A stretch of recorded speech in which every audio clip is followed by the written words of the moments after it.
It is time for new generational leadership to cope with new problems and new opportunities, where there is a new role to be won. JFK said that. Ladies and gentlemen, welcome to Moving Forward Leadership. I'm your host and founder, Scott McCarthy.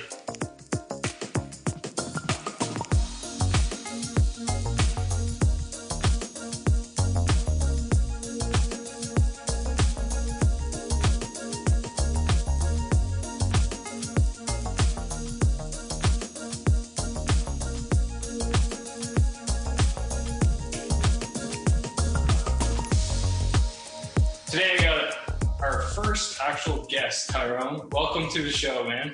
Thank you very much for having me. So, first off, why don't you just give a brief intro to all the listeners out there about yourself and who you are and what you're about? I guess at the end of the day, I have a leadership development background, so spent some time working with organizations on some leadership development. Not too long ago, I found a term that probably describes me best as a neo-generalist. Someone that has a lot of ideas, very creative, a conceptual thinker that loves connecting people and loves solving problems and doing that stuff. So I guess that would sum me up in a nutshell. But simplest forms, I'm a consultant, business consultant. That's awesome, man. For all the listeners out there, Tyrone and I actually go back probably a few years now. It's crazy to think that, but yeah, we were part of a little BPM mastermind leadership group going there for a while, which is pretty neat. Ladies and gentlemen, if it's your first time listening to a podcast, I'd like to welcome you. This podcast is a leadership podcast all about making you and your organization better through active leadership. Or if this is your 20th time listening, despite this being episode number 11, I'd like to welcome you back. Today, we've got an awesome show. We're going to have a discussion, Tyrone and I, on the whole Millennials in the Workplace video that was done by Simon Sinek. Now, if you haven't watched this video, which hopefully you have, because it's been pretty viral since it was filmed there just at the beginning of the year, no worries. Just go to the show notes for this episode, and the link for it's there. So you can check out the show notes at movingforwardleadership.com/podcast/Sinek, SINEK.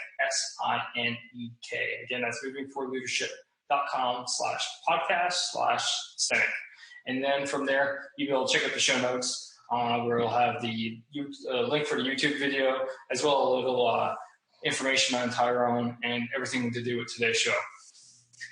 So as I discussed, the whole Simon Sinek video about millennials in the workplace has been pretty viral since the beginning of the year when it got recorded there.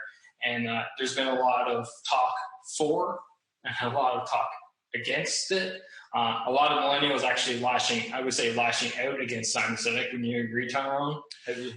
I would think so for some of the terms that he did use throughout the video in terms of, saying that this generation's entitled and, spoiled kind of idea. I could see people taking offense to that for sure. Yeah. For sure. And overall, and the reason why we're doing this podcast and this discussion, the reason why I wanted to do is it kind of left like a feeling of lack of hope. If I was a millennial, it would just leave me with a feeling of lack of hope. He put up all these negativities and problems and so on, but really no solutions for them other than the fact saying, it's organization's problem now to address and deal with. So let's dive in. I'd like to know what your thoughts are on the whole argument itself. Was there a lot of generalization going on, or did he have some valid points? What do you think, Tyrone? I think it was a combination of both. There was definitely a lot of generalizing that happened throughout that. And I can see if any organization or any individual seen the video, they'd walk away thinking, that any millennial I need to find a millennial born after 1984. Any millennial sort of like this entitled individual that is looking for, their say, and if they don't get their way, then, they're going to be a stubborn individual kind of thing. And I can see that for them. Like if you generalize, yes, I can see that. But at the same point, there were some very valid points that he was making about that generation in general. That was quite positive. If you flipped on the other end, it was quite positive. I totally agree.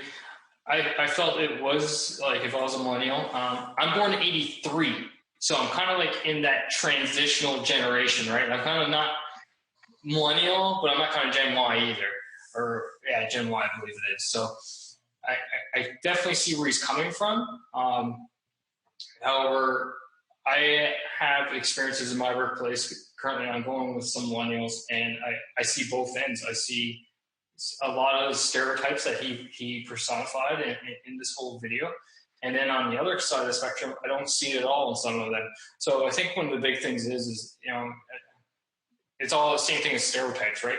Not everybody necessarily fits that mold. And if I was a millennial out there listening, or someone that defines myself as a millennial, is to first off not think for sure that I'm within that stereotype, because maybe I'm not, right?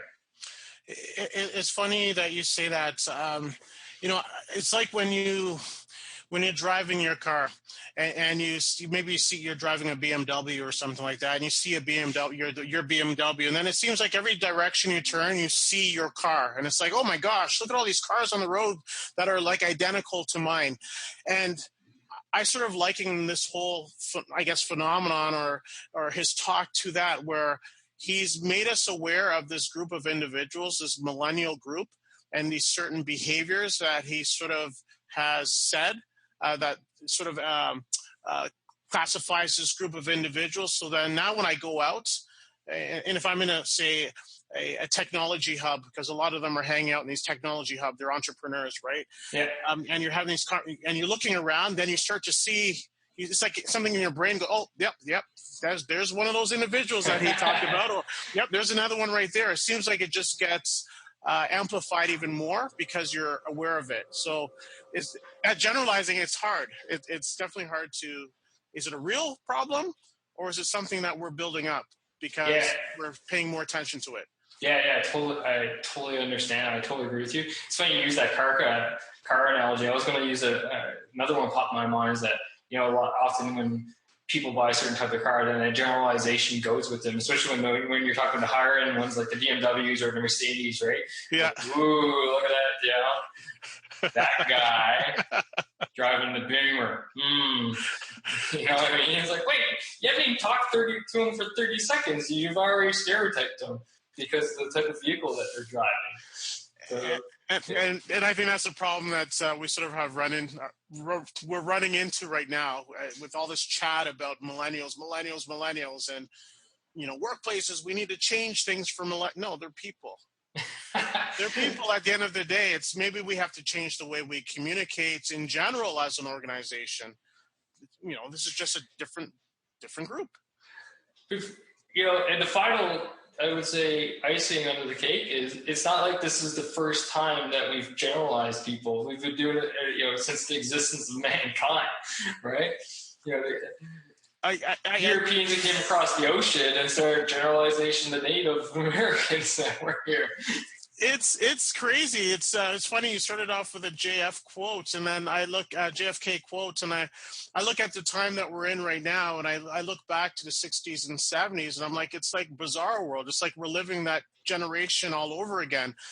Back then it used to be the hippies. It used to be, free speech and, marijuana legalized and all that stuff. And then you sort of fast forward to 2016, 17, and it's like the same thing over again. Now we're more sophisticated. We're sophisticated weed smokers. We're sophisticated, you know what I mean? But it's just like everything, all of this stuff, there's nothing new here. It's just, what's the focus that we're going to sort of build up now? It's millennials. Yeah. Millennials is talk. Millennials is talk. So what do you think? If I was a millennial, what would your advice be for me not to feel entitled? If all of a sudden I came to realizations like, oh wow, Sinek just opened my eyes and I am one of those entitled folks. What do you think, what would be your advice, or how could they not feel entitled? I think the key for an individual like that, or for any individual in general, and you're a leadership individual, as am I, is the self-assessment piece. And it's all about perspective, right? Because, the way I look at it, there's over 7 billion people in the world, and they're all going to look at me differently. But no one's going to see myself the way I see myself. that's the unique thing about being unique. So I think it's having that introspective. I think that's very important for everyone. It's just to have that introspective. If people are seeing something of me and it feels like it's happening over and over, then sit back and look at yourself in the mirror and have that introspective moment to see, is there something about myself that is being amplified that I need to change? Or what can I do to better myself? Take it as something that you can improve on. Don't take it as a negative thing. Just take it on something that you can build upon. That's awesome advice. For me, I would think it's understand quickly, and I would say right now, no one owes you anything, right? Everything in life is because you worked hard for it. And you know what? Just because you work hard for something doesn't mean you're actually even going to get it. And you have to accept that right here, right now, so that you don't necessarily feel entitled. That whole entitlement feeling will actually go away, and then you realize, no, I have to earn the right. I have to earn respect. I have to earn, this relationship or that job promotion or even the job itself, right? So understanding that you are owed only one thing in life, and that is death. And it might not even be a nice death to put, sorry to put a creepy spin on the podcast, but I'm a little bit of a realist as well. But that's how it is, right? And I think that's one of the things that I'm missing from here is that, as Sinek said, that they expect things to get given to them, and we're generalizing here. But if you have that feeling, and you like you said, self-assessed yourself as being entitled, then you have to quickly realize that no, you're entitled to nothing. You have to earn the right for everything in this life. So that's probably my biggest advice to millennials out there who go ahead and self-assess themselves in that way. Totally agree with you. And if I could add, I would say, to realize that, we're here to serve. And that just having that mentality alone can change your interactions at home and family, friends, and out in the workplace. You're here to serve, right? And make other people's lives better. Absolutely. And that's one of the big things on the leadership side that I keep harping to my people is that I am here for you. My job is you. That is it, right? I'm here at your service as much. I serve you as much as you serve me. And that you only have to be a leader to, you can be a follower and still hold that, right? Everybody here, once you start believing in something greater than yourself, then you start losing that entitlement and you start really seeing where you fit in the world. And it doesn't matter who you are, but you're one person out of billions upon billions on the planet, right? Totally agree. So one of the interesting things that I found humorous, I would say, was Sinek was talking about how he was interviewing them and they were there at the job for like 6 months, and he's like, oh, how's it going? Yeah, it's going good. I think I'm going to quit though. Oh, why? Well, I'm not making an impact. So, and it was kind of funny. It was like, you've only been in the job for 6 months. And it is true. And it's funny. I actually like that aspect because it's like, okay, the person's not complacent. They're not just happy with the status quo because as you know, and I know, in business and organizations as a whole, status quo equals death, a slow grinding death. You got to keep innovating. You got to keep moving. You got to keep changing, looking at new ideas, new ways to do things. So I kind of like that, the whole, looking at making an impact thing. He kind of really turned into a negative and that the person was going to look to quit. So I was just wondering, how can they go ahead and in the assumption that a millennial starting out, near the bottom of their organization, how can they make an impact? What's your thoughts there? I hear that and I sort of smiled. I haven't, even if I look back at my life, I never had a lot of jobs. I was 7 years at this place, 5 years at this place, 5 years at that place. And then, hey, you're sort of doing what you do. I never had a lot of jobs. And then I look at this other generation now, and the question becomes, why are you doing what you're doing? And a lot of them they're in search for something. So that discontentment that they may be experiencing may not have to do with the job itself. It's just probably something inside of them saying, there's more that you should be doing. I'm a firm believer that we all have this something innate inside of us that is calling us to something. And if we spend some time trying to figure what that is, we'll be drawn to the thing that we should be doing. or purpose in life, or if you want to look at it that respect. So when Simon was, laughing at that, at the same time I was thinking, these people are probably in search for something greater than themselves. They don't know what it is yet in terms of what they're in search for. So encourage, ask questions, talk to them, find out what their passion is, find them. I would say that piece is what's needed so that we can start helping these individuals dig deep and find out earlier in life what they're being called to versus, I'm 40 years old and I would only say probably the last 5 years that I get purpose and why I'm here and what I'm here to do. Where all before that, I was just had a job and I was enjoying the job, but it never felt as fulfilled as I do right now. So, and it just, again, it came through that introspective piece. But I would say for these generational, the millennials is just sit down, have a conversation and find out, okay, so what makes you happy? What is that bigger piece that you're looking for? What is that? And maybe it is in that same organization, but maybe it's in a different avenue. Yeah. A different aspect in that organization that we just have to direct our energy doing that versus, okay, see you later. I think there's more. Yeah. More to that, right? Self-reflection is a powerful tool, right? And if the listeners out there follow me on Twitter or Facebook, you'll see me on a lot of Fridays fire out and remind people to reflect upon their week. And it's not just about reflecting upon a week, but reflecting upon yourself and where you are within an organization and where you see it. It's funny you say that you haven't had a lot of jobs, or actually I'm on the complete opposite end of the spectrum.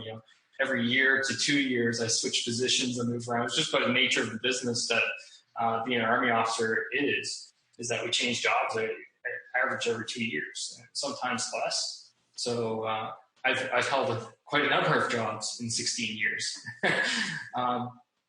But I think the most important thing for, if I was a millennial, and my advice to them is, look at what your sphere of influence is, and first seek to have an impact there. And it doesn't have to be anything major, but doing some small changes can have, significant impacts on 1 to 3 or 5 people within an organization. And then as your sphere of influence changes and grows, then your impacts will change and grow with that. And look at it as experience building blocks so that once your sphere of influence grows to the point where you can have significant impacts that you're actually gunning for right now, you have the experience and hard lessons learned, because there will be hard lessons learned, and make sure that whatever the impacts you're looking are significantly positive with few to no hard lessons to be learned at that level. So I think it's just a matter of managing your expectations. And know that, we all want to make impacts. I was like that when I first joined and started out as a young second lieutenant with 2 guys underneath me. And then within a couple of years, went to 80, and now I'm up to 200 in the organization I'm leading now. And it's just, I just look within the sphere of influence I have and making positive impacts within them. And as I go up through the ranks, then those impacts improve and get larger. And that in itself makes me, feel like I'm accomplishing something. And that's awesome. And I think the key for that accomplishment, right? The only way to measure accomplishment is to set a goal. And I think, again, for a lot of these individuals, just individuals in general, you can measure impact by just measuring, okay, define impact. What does impact actually mean for you? Define it. And I totally agree. It's the small things. And even as, if you're looking from another standpoint, I can actually say sometimes we look at the situations we're in thinking that the situation's for us, not realizing that maybe I'm being drawn into this job for 6 months to have an impact or influence someone else that's there. If you're all about this divine, this purpose and so forth, right? Is maybe it's not for me. Maybe I'm being drawn there to help someone else. And then I'm going to be going on another journey somewhere else, right? So there's so many different ways on how you can look at it, but it's always back to that introspective, looking at self and. Yeah, for sure. Self-reflection, looking at things and managing your expectations, I think are all just key takeaways for everybody listening out there. And you mentioned a great thing, and that's goal setting, right? And for all the listeners out there, if you want to flip back to episode 6, I actually talk about goal setting and give some great examples on how I personally set goals and how to manage them. So feel free to swing back there, episode 6. I'll throw those in the show notes. Again, you can get those show notes at movingforwardleadership.com/podcast/Sinek. Just want to move on to change up gears a little bit more, Tyrone. Yeah. And Simon, basically talked about how, I'll say it, poor the millennials are at building relations, right? And he talks about the conference room where everybody's just sitting around and on their phones type thing, and no one's even looking or talking at to each other, I should say. So what would be some of your tips on building relationships for them? See, he talked about millennials, and I see that with everyone. I was thinking the same thing. I was like, man, my dad and his wife are in their 50s and 60s, and they're like this. Yeah, it is the day and age, but it seems like it really has impacted them, and I have noticed it a little bit with the few millennials that I have. Relationships do seem to be an issue with them. So what do you think some relationship building tips would be? As much as I love social media, and I'm a LinkedIn person, I build all my business relationships on LinkedIn, and I like Twitter for that. Facebook again, I don't use it. I don't really like it, but you have to have a presence everywhere. But as much as they are called social, they're not really social. They're not really social tools. I always say the more social we become, the more antisocial we've gotten. Right? And I would view those tools as antisocial tools. You want to get social. It's about going back and having, when I meet with people, it's like, let's go have a tea. Let's go have a coffee. Let's keep it casual. Let's actually have a face-to-face conversation so that I can see you. I can shake your hand. I can look at your body language. I can really feel the energy that's happening in the room and so forth. So if there's anything that I would talk about in terms of building relationships is get social, get back meeting people. As great as technology is, and Skype and Zoom and all these other programs out there, just go out and meet people, talk to them, shake their hand. Absolutely. Take time and walk around, your organization, the building or buildings or floor or whatever it is, and meet people and chit chat with them and see what common interests you have. And I think one important things I find, which a lot of people don't necessarily talk shop. In fact, I would recommend not talking shop. Find some common ground and discuss that way so that you can build a relationship that's outside of work. Because maybe you're only at that organization for 6 months, but you don't know who you're going to need in 2 years' time. And if you can go ahead and build a strong relationship with that person, also you can leverage that relationship for something down the road. And I'm not saying leverage in a negative context here. I'm talking about using them to help yourself, or they can leverage you and you help them. Well, then that's how you build that relationship. So get out and about. Personally, me, first 30 minutes a day, I do not sit at my computer. I make an effort every day. I walk in, I drop my things, I grab my coffee, and I just start walking around my building. And I just start chit-chatting. And it actually has multiple reasons for that. One is I'm building a relationship, but two, the other thing is as a leader, I'm getting the pulse of my organization and chit-chatting with people. And then as I build those relationships, they start opening up to me and letting me know about things that necessarily I'm not aware of, because I'm the boss. The boss is boss sometimes, right? So that's the reason. But anyway, if I was a millennial, my advice to you millennials out there, and if you have this issue, is just take 30 minutes of the day, unless you've got a really hard-nosed boss that expects you to be at your desk all the time. But just take 5 minutes a day or whatever. Just talk to people, walk around a little bit, introduce yourself when you're the new person. Try not to be that shy person that just huddles in the corner, expects everybody to walk up to you. Get ahead of the curve. Totally agree. And if there's one tip that I would give that, as I look back now, and again, it's about learning about yourself, but I didn't trust a lot of people. And I knew that about myself. Very skeptical individual. Why do they want to meet with me? There must be an alternative motive or something like that. Yeah. But what I learned earlier on was that the success, I became more successful the more I started to talk and trust people. And if there was anything that I would say to a millennial or any individual in general is never say no. If you're being introduced to someone or you have an opportunity to meet with someone, just meet with them, because you don't know what can come out of that. And it might just be a great conversation. It might be a good cup of green tea. I love my tea. Or, it may be business. It may be, hey, guess what? I know someone that you should be connected to, that you're actually connecting them to someone and helping them. So you don't know what that can come out. So one mistake I used to make, I always used to say no. One thing now, I meet everyone. Yeah, absolutely. You just meet people and just talk, because you never know. Absolutely, man. You get meet as many people. It's funny you talk about trust, and the mentality which I've developed. It's taken time, and I wouldn't say it was as bad as you not trusting people, but it's taken time for me to develop this mentality that trust is automatic until lost. Give people the benefit of the doubt. Humans, you need to look at mankind as either naturally bad or evil, or naturally good. I try to look at the good side, and then it's like, okay, I'm going to trust you until you do something that basically makes me not trust you anymore. Exactly. And you should hope for that that reciprocated. And the same thing with respect, right? And a lot of people have this mentality for leaders that, oh, I take my respect. And that's a load of crap. And I've said that in another podcast. Actually, that was a pretty recent one. That was a podcast episode 8 called Ring, where I talked about risk. No, sorry, that wasn't that one. 3 personality traits every leader requires. Episode number 9, 2 episodes ago. I talk about that. And respect is, it's earned on your part, but you give it to everybody immediately.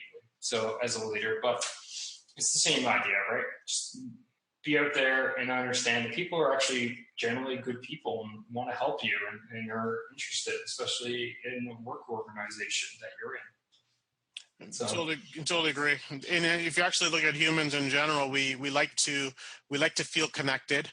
Yeah. We like to feel that we're contributing, and we like people to believe in us. We don't like to be solitary individuals. We want to be connected. So, there's a millennial tip: just get connected, connect with everyone.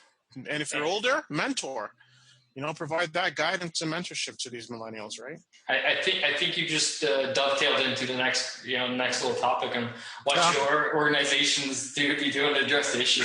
You kind of just stole the point I was going to bring up, but feel free to expand on that if you want. If there's anything, organizations, if there's anything that should be done right now is mentoring and talking. I saw an article today that the government, our lovely government, is going to be changing some of the labor laws. And I think a lot of the millennials and some of the studies that they've been doing and talking to millennials and stuff, they're just going to be changing things. And again, right or wrong, policies have been in place for a long time. Things should be changed. But then you start reading some of the things that they're changing, and the question is why? Why do we need to go from 2 weeks vacation to 3 weeks vacation? It has to be mandatory. Why does this have to be mandatory? Why does this have to be mandatory? And I think we've started to generalize a lot of different things without having the art of communication, just talking. Mm-hmm. So if there's anything within an organization, I'll tie it back now. If there's anything that I recommend for any organization, is to have conversation. So much time is spent at the top, at the bottleneck, right, where leaders are just amongst themselves, but they're not really communicating anything to everyone else in the organization. I think even having like a water cooler conversation, daily huddles, let's have a huddle, let's have a conversation. What's working for you? What's going on? Where are you having challenges? How can I help? And just having those conversations on a daily basis for 5 to 10 minutes versus these drawn out meetings for hours that get nothing out at the end of the day. I think those touch points are very important, and organizations need to get off your butt and just start talking to people. It's not all about numbers. I think there was an article on Facebook says they never really talk about revenue. What they're really talking about is getting users and helping the user experience. And I think we need to get back to those simple conversations on how do we engage people? How do we develop people in an organization? How do we help them get to where they want? Because if we can do that as an organization, guess what? We're going to make more money. Mm-hmm. Why? Because our customers are going to be treated better. They're going to come back to us. They're going to share the story. We're going to make more money. It's all about people at the end of the day. And we just have to get back to the very basic principles here. Just treat everyone, just talk to people and treat them the way that you want to be treated. That's awesome. And it's funny you talk about your communication. I often say, and my guys are probably annoyed if they hear me say this, but the thing we do the most is the thing we do the worst. It's communication. And actually, communication is my number one priority at work, and leveraging however methods I can to increase and improve communication, all levels of our organization, all levels of leadership. It's so key. And we kind of dovetailed in, and what my point would be mentorship. And the guys with the experience, and it doesn't necessarily, this isn't an age thing, this is just experience thing. And it's not a position or rank thing or anything like that, but, mentor these guys when they're showing up. Take the time and effort, because especially as a leader, the one thing I always say is one day you'll leave that job. And do you want to leave it wide open for someone who doesn't necessarily know the organization or know what you're doing to come into that job and then basically destroy everything you've done in the past? I wouldn't. I don't.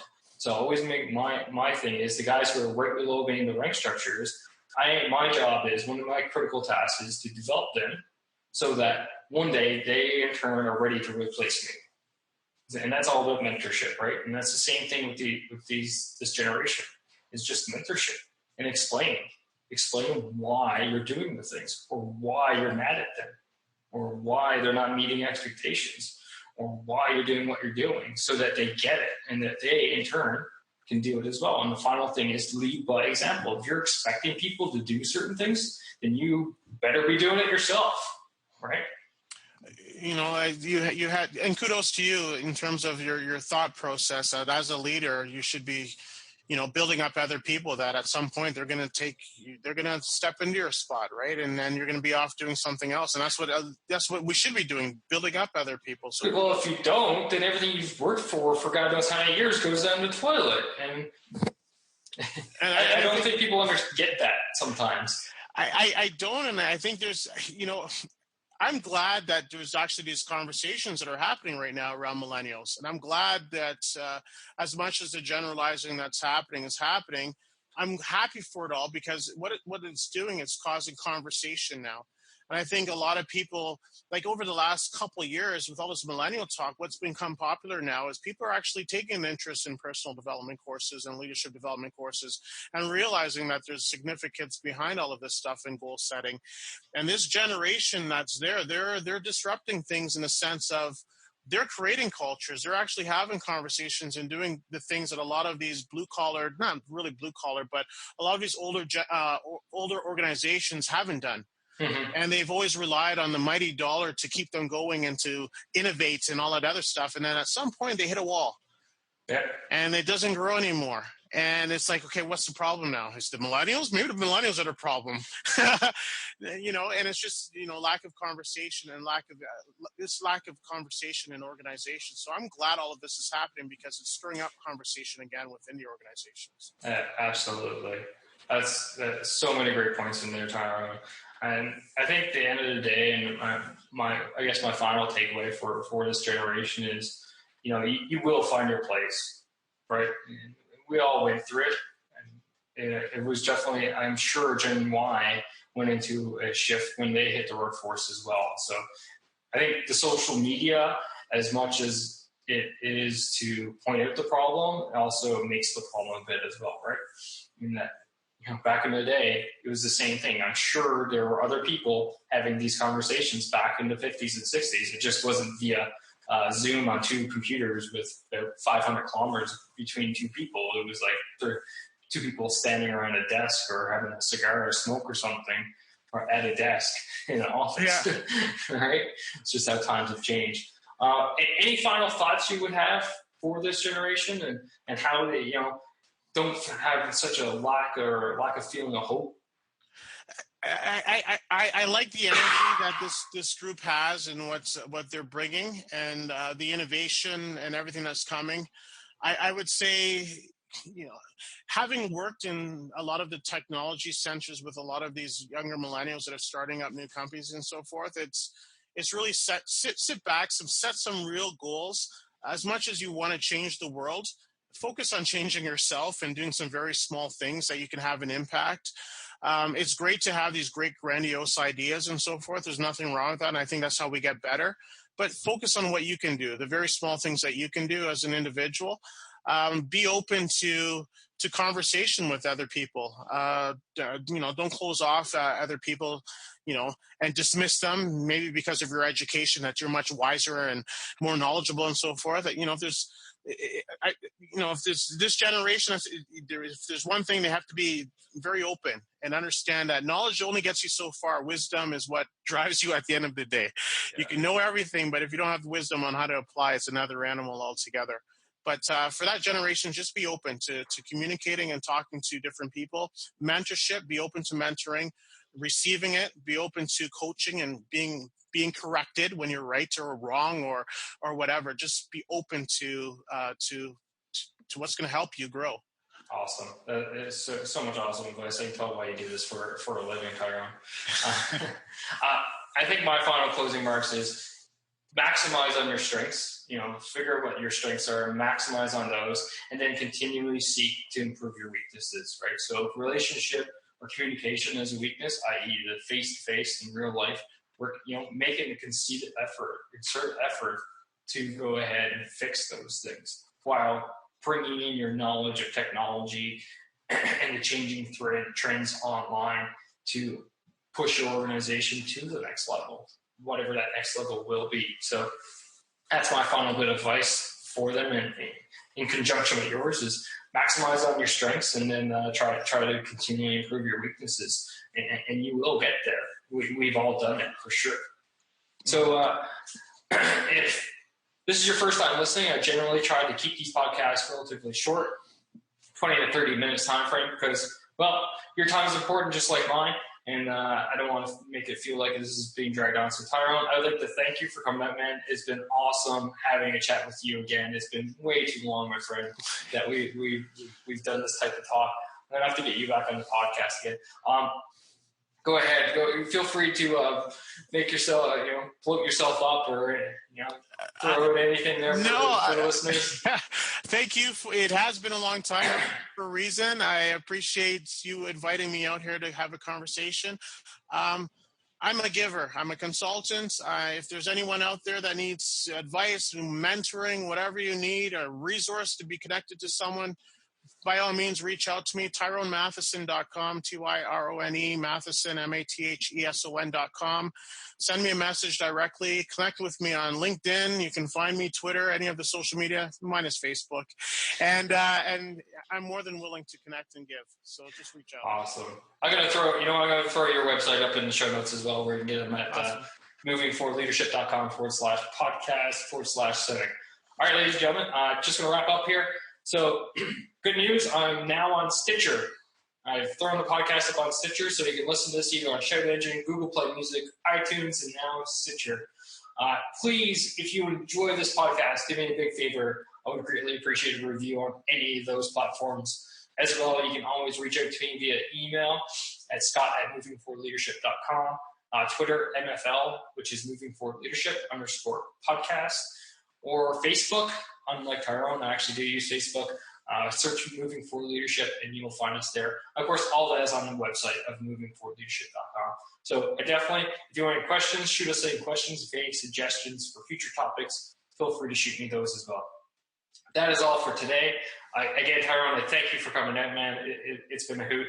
And for all the listeners out there, thank you for listening. And if you're actually watching this and not listening to it, this is actually a video podcast, so feel free to swing by YouTube if you're listening to this on your app, your podcast app, and you can watch your two faces chit-chat back and forth. All right, ladies and gentlemen, take care. Remember, keep trying, keep pushing, and keep achieving. Bye now.